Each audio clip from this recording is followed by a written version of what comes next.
Salam sejahtera bagi kita bersama saudaraku dimanapun saudara ada hari ini. Kita bersyukur kepada Tuhan karena kita kembali dipertemukan dalam pelayanan online pada hari ini. Hari di mana kita semua mengingat kembali peristiwa kenaikan Tuhan Yesus Kristus ke sorga. Saudara-saudara, sebelum kita membaca dan mendengarkan firman Tuhan, mari kita satukan hati kita untuk memohon pertolongan dan bimbingan Roh Kudus. Kita berdoa. Bapa di surga, kami bersyukur karena Tuhan mempertemukan kami kembali dalam pelayanan hari ini. Kami akan belajar firman-Mu, kami akan merenungkannya. Karena itu kami mohon bimbingan Roh Kudus bagi kami sekalian. Tuhan, bersabdalah, kami siap mendengarkan suara-Mu. Amin. Pembacaan Alkitab pada hari ini terambil dari Lukas 24 ayat 50 sampai ayat 53. Injil Lukas 24 ayat 50 sampai 53 menyatakan, lalu Yesus membawa mereka keluar kota sampai dekat Betania. Di situ ia mengangkat tangannya dan memberkati mereka. Dan ketika ia sedang memberkati mereka, ia berpisah dari mereka dan terangkat ke sorga. Mereka sujud menyembah kepadanya. Lalu mereka pulang ke Yerusalem dengan sangat bersukacita. Mereka senantiasa berada di dalam bait Allah dan memuliakan Allah. Demikianlah pembacaan firman Tuhan bagi kita bersama. Tuhan Yesus memberkati kita sekalian. Saudara-saudaraku yang diberkati dan dikasihi Tuhan Yesus Kristus, hari ini seluruh gereja di dunia ini mengingat rayakan dalam ibadah kenaikan Tuhan Yesus Kristus ke sorga.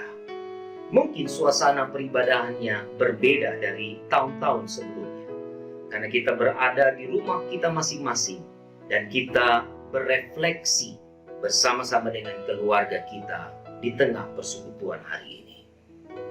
Kenaikan Tuhan Yesus Kristus ke sorga bukanlah cerita fiktif. Kendati pun ada begitu banyak orang yang meragukan, ada begitu banyak orang yang tidak percaya tentang peristiwa ini. Tetapi peristiwa kenaikan Tuhan Yesus ke sorga merupakan sebuah landasan iman bagi gereja, bagi saudara dan saya, bagi kita semua orang percaya, bahwa Kristus telah menggenapi janjinya, telah menggenapi apa yang dikatakan selama ia hidup di dunia ini. Bahwa ia adalah Tuhan yang akan kembali ke dalam kemuliaannya, ke tempat kudusnya, ke rumahnya yang kekal. Peristiwa kenaikan Tuhan Yesus Kristus ke sorga pada hari ini memiliki beberapa versi dalam kitab-kitab Injil. Dalam Injil Lukas yang kita baca hari ini, dikatakan bahwa di ayat 50, saudara tolong perhatikan Alkitab saudara, bahwa pada saat ia memberkati, pada saat Yesus memberkati para murid-muridnya, maka ia terangkat ke sorga. Ia berpisah dengan mereka. Di ayat 51 menegaskan itu. Kekasih-kekasih Tuhan, apa yang dimaksudkan oleh Lukas? Lukas mau mengatakan bahwa berkat Tuhan tidak akan pernah berhenti pada saat Kristus meninggalkan murid-muridnya. Berkat itu terus dicurahkan pada saat ia terangkat ke sorga.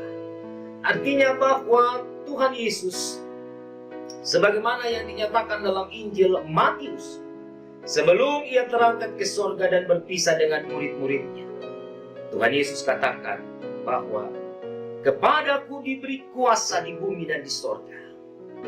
Dan karena itu aku akan mengutusmu untuk memberitakan Injil ke seluruh dunia. Ingatlah bahwa aku menyertaimu sampai akhir zaman.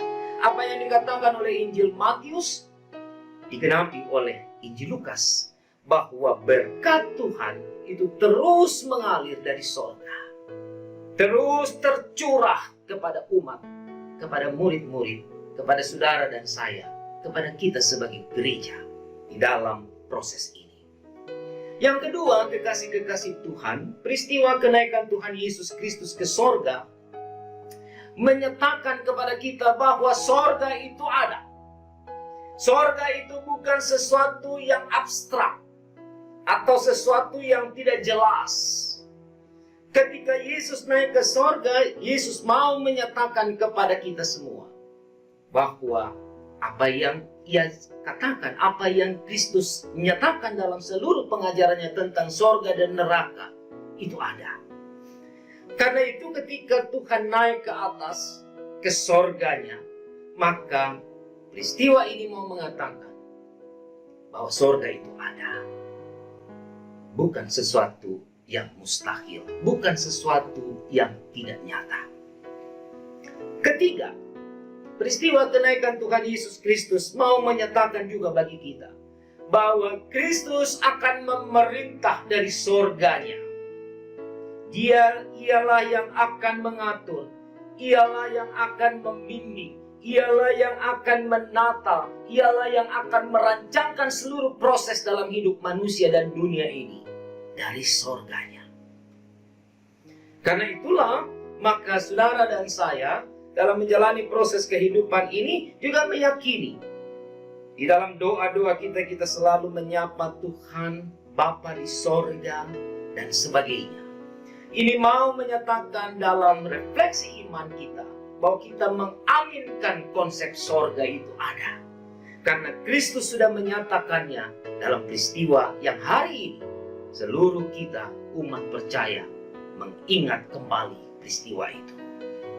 Yang ketiga, saudara-saudaraku, atau yang keempat selanjutnya, Yesus mau menyatakan dalam peristiwa kenaikan Kristus ke sorga ini bahwa Ia menjadi pengantara bagi kita. Dalam surat Ibrani pasal yang ke-7 ayat 25 menyatakan bahwa Yesus yang menjadi pengantara bagi saudara dan saya, bagi kita bersama. Apa artinya pengantara? Bahwa Yesus menjadi pendoa bagi saudara dan saya. Di dalam sorganya, Ia tetap berdoa kepada kita. Di dalam sorganya, Ia tidak membiarkan kita berjalan sendiri. Ia tetap mendampingi, Ia tetap setia, Ia tetap memberkati, Ia tetap mengasihi kita. Bahkan Ia tetap mendoakan kita sebagai umatnya. Saudara-saudara kekasih Tuhan, ada beberapa reaksi yang muncul di dalam peristiwa kenaikan Tuhan Yesus Kristus. Saya akan sampaikan kepada saudara melalui beberapa slide yang telah saya persiapkan kepada saudara. Reaksi yang pertama yang akan kita perhatikan adalah reaksi para murid Tuhan Yesus ketika mereka menyaksikan Tuhan Yesus naik ke sorga. Dikatakan dalam ayat yang ke-52a bahwa para murid sujud menyembah. Sujud menyembah dalam bahasa Yunani disebut proskuneo. Proskuneo ini adalah sebuah sikap yang dilakukan kepada seseorang yang memiliki jabatan atau pangkat atau juga golongan yang tinggi, misalnya kepada raja, kaisar, ataupun kepada Tuhan. Dan dalam konteks peristiwa kenaikan Tuhan Yesus ini, para murid melakukan proskuneo kepada Kristus Tuhan yang mereka yakini memiliki pangkat, memiliki golongan, dan memiliki jabatan yang tertinggi dari seluruh manusia. Yang kedua, dijelaskan dalam Kisah Para Rasul pasal yang pertama ayat 11 bahwa para murid takjub. Ketakjuban mereka ketika mereka menyaksikan Kristus yang naik ke sorga dan mereka terus menatap ke langit. Hingga di dalam Kisah Rasul 1 ayat 11 dijelaskan bahwa malaikat Tuhan datang dan menegur para murid. Hai orang-orang Galilea, mengapa engkau menatap ke langit? Kristus yang engkau saksikan terangkat ke sorga hari ini, maka dengan cara yang sama ia akan datang kembali ke dunia. Para murid diingatkan bahwa mereka harus melanjutkan tugas pelayanan mereka di dunia, sehingga mereka dapat melakukan apa yang disebut dengan amanat agung Kristus dalam Injil Matius 28 itu. Poin yang ketiga adalah para murid pulang dengan penuh sukacita. Kita bisa saksikan itu di dalam ayat yang ke-52b. Mereka pulang, mereka kembali ke Yerusalem dengan penuh sukacita, dan mereka melanjutkan tugas yang diberikan dan dipercayakan Tuhan bagi mereka.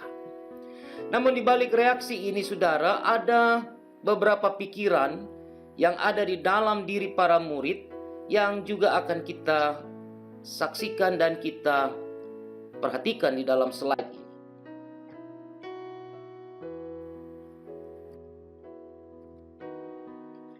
Dalam Kisah Rasul pasal 1 ayat 6, para murid memohon kepada Yesus untuk memulihkan kerajaan bagi bangsa Israel.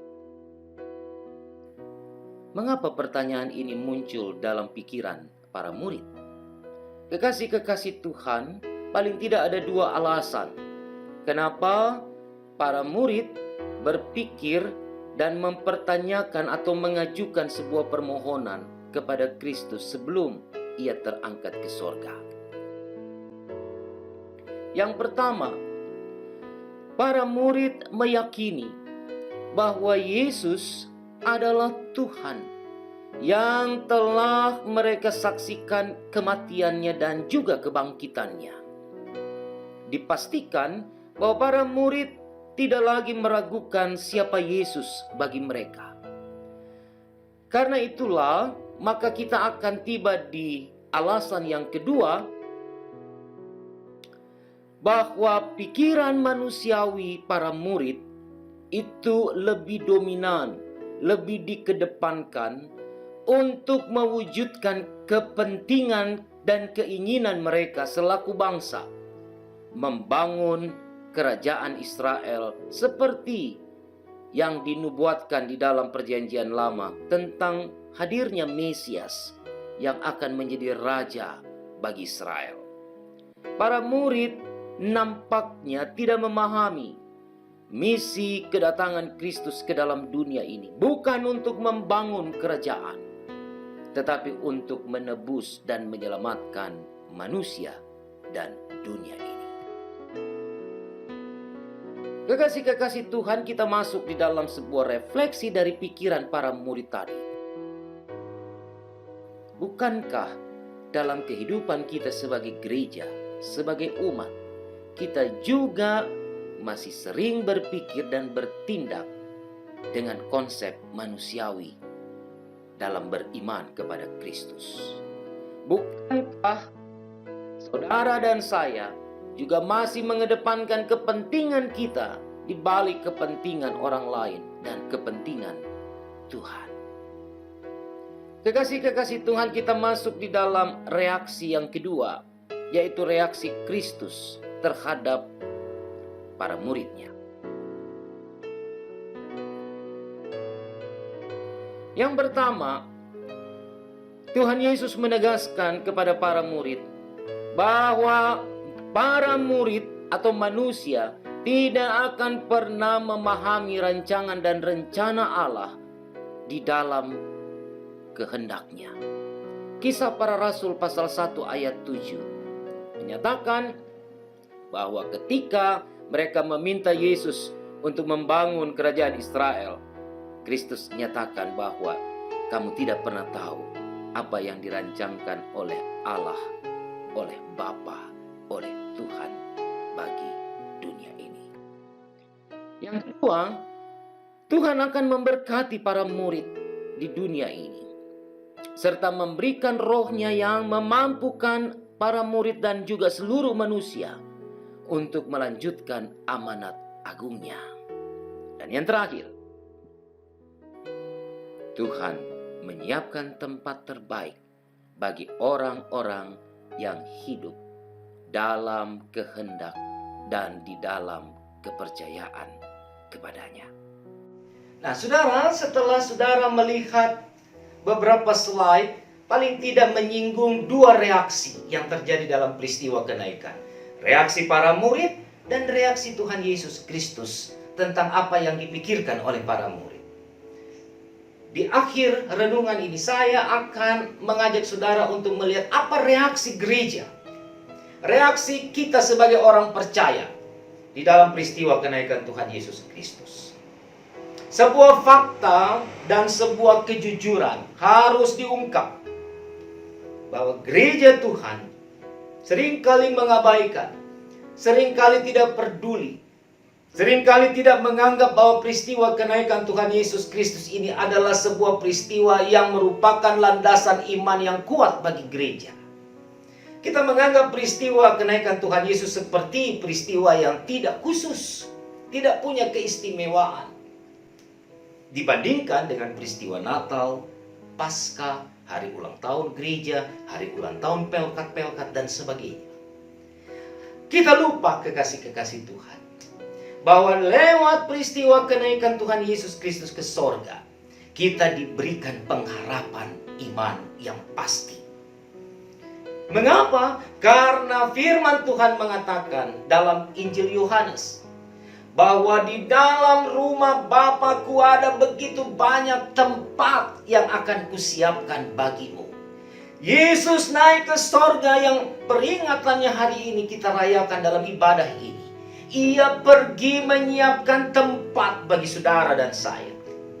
Tuhan menyiapkan tempat yang indah dan terbaik bagi kita. Dan itu merupakan harapan iman yang membuat kita bertahan sampai hari ini di dalam iman kepada Kristus. Bahwa kehidupan yang kita jalani di dunia ini tidak sia-sia.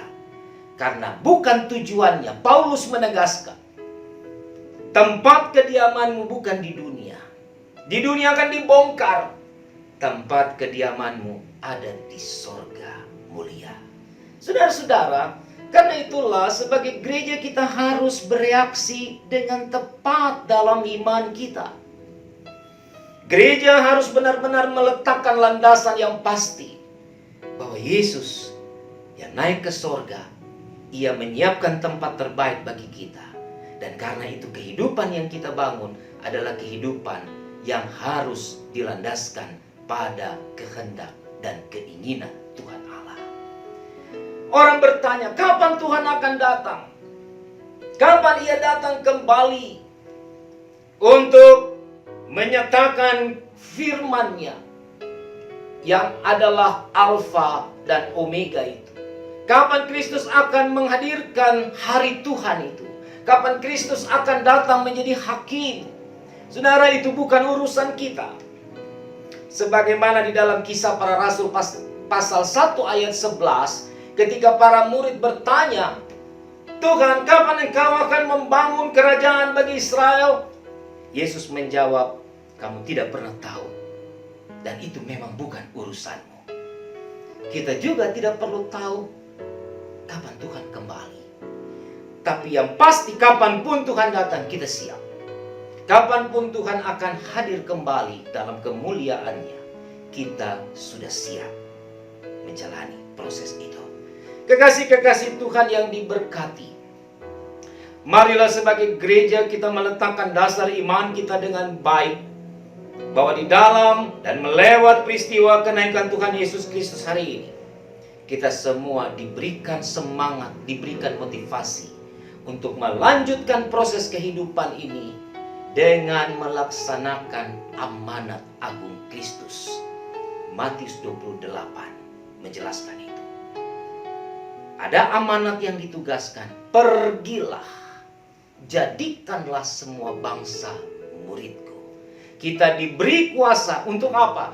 Untuk memberikan kekuatan bagi orang-orang miskin, orang-orang yang dipenjara, orang-orang yang ada dalam kesusahan. Bahkan kita diberi kuasa oleh Tuhan untuk menyatakan kemuliaan Allah di dalam kehidupan dunia ini. Lakukanlah semua proses itu sebagai sebuah respon terhadap kebaikan Allah yang sudah menyiapkan tempat terbaik bagi saudara dan saya di dalam sorga mulianya. Agar apa yang kita kerjakan di dalam dunia ini, dia menjadi sebuah titik untuk menentukan apa yang terjadi di sorga. Firman Tuhan katakan kepada kita, apa yang kau ikat di dunia terikat di sorga. Tapi apa yang engkau lepas di dunia akan terlepas di sorga. Saudaraku, tempat kita ada di dunia. Maka fokuslah orientasi kita untuk menjalankan tugas yang Tuhan percayakan melalui gerejanya. Nyatakanlah kehidupan sesuai dengan iman kita. Tuhan Yesus memberkati saudara-saudara. Amin.